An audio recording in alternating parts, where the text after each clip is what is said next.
बीरबल और जादुई तालिस्मान। एक दिन अकबर के दरबार में एक साधु आया जो एक तालिस्मान लेकर आया था।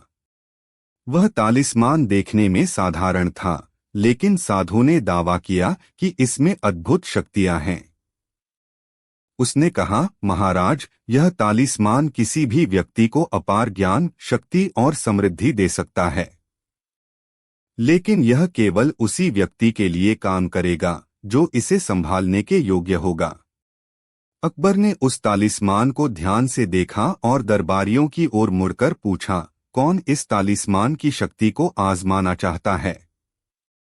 दरबार में सभी लोग उस तालिस्मान की शक्तियों के बारे में सुनकर उत्साहित थे, लेकिन साथ ही वे इसके प्रभाव से डरे हुए भी थे।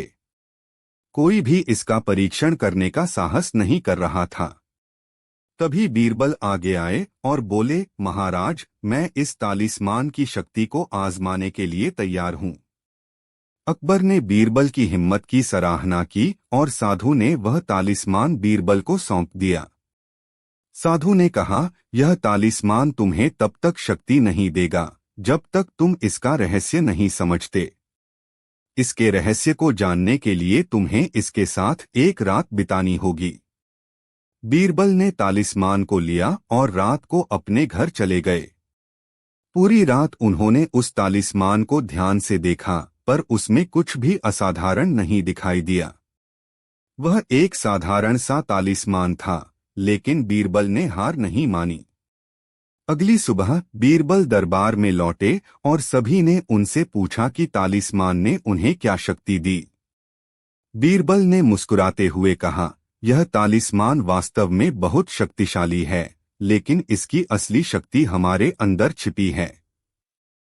अकबर ने जिज्ञासापूर्वक पूछा, बीरबल, इसका क्या मतलब है? बीरबल ने समझाते हुए कहा, महाराज, यह तालिस्मान केवल एक प्रतीक है। इसकी शक्ति बाहर नहीं, बल्कि हमारे अंदर छिपी होती है। जब तक हम अपने आप पर विश्वास नहीं करेंगे, तब तक कोई भी बाहरी वस्तु हमें शक्ति नहीं दे सकती। यह तालिस्मान हमें यह सिखाता है कि असली शक्ति और ज्ञान हमारे भीतर है।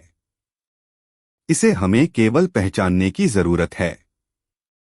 अकबर ने बीरबल की बुद्धिमानी की प्रशंसा की और साधु से पूछा, यह तालिस्मान वास्तव में क्या है? साधु ने हंसते हुए कहा, महाराज, बीरबल ने सच्चाई को पहचान लिया है।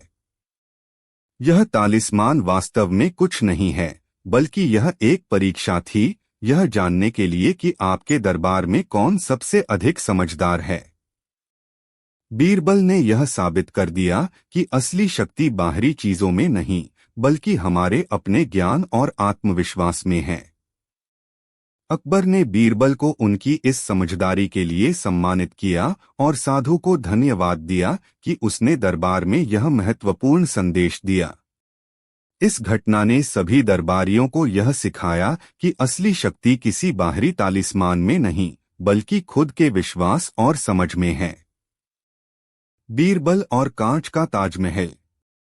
अकबर के दरबार में एक दिन एक विदेशी व्यापारी आया जो दूर देशों से अलग अलग प्रकार की अद्वितीय वस्तुएं लाया करता था।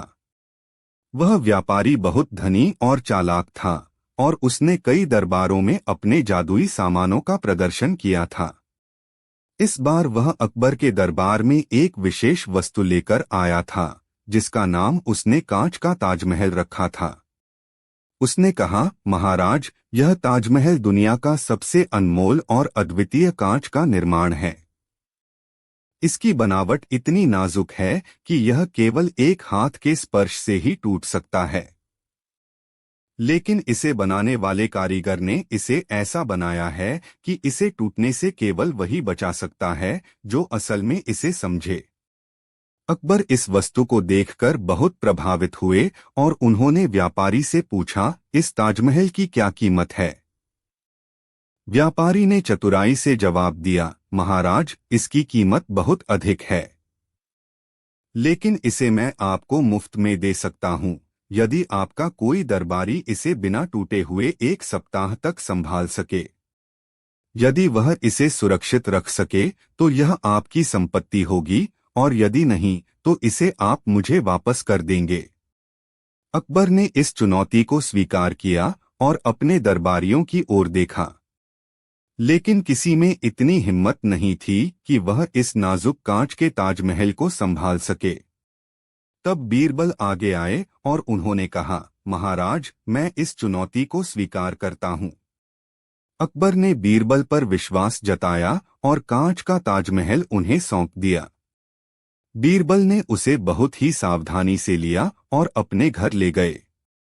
7 दिन बीत गए और दरबार में सब यह जानने के लिए उत्सुक थे कि बीरबल उस ताजमहल को सुरक्षित रख पाए या नहीं। 8वें दिन बीरबल दरबार में आए और उनके हाथ में वह कांच का ताजमहल सुरक्षित था। सभी ने राहत की सांस ली, लेकिन तभी व्यापारी ने एक नई चाल चली। उसने कहा, महाराज, यह तो अद्भुत है कि बीरबल ने इसे संभाल लिया, लेकिन मुझे यकीन नहीं होता। मैं इसे खुद देखना चाहता हूं कि क्या यह वही ताजमहल है या नहीं। अकबर ने सहमति जताई और व्यापारी को ताजमहल दिखाने के लिए कहा। व्यापारी ने ताजमहल को हाथ में लिया और बड़ी बारीकी से उसका निरीक्षण करने लगा। अचानक उसने कांच के ताजमहल को अपने हाथ से गिराने की कोशिश की, लेकिन बीरबल ने उसकी चाल को भांप लिया था। बीरबल ने मुस्कुराते हुए कहा, महाराज, इस व्यापारी की चाल थी कि वह इसे गिराकर इसे तोड़ दे और हमें दोषी ठहराए। लेकिन मैंने इस ताजमहल के नीचे कांच से बनी एक गद्दी रखी थी ताकि यह गिरने पर भी न टूटे। व्यापारी ने अपनी चालाकी में असफल होने के बाद स्वीकार किया कि वह केवल अकबर को बेवकूफ बनाना चाहता था। उसने माफी मांगी और दरबार से जाने की अनुमति मांगी।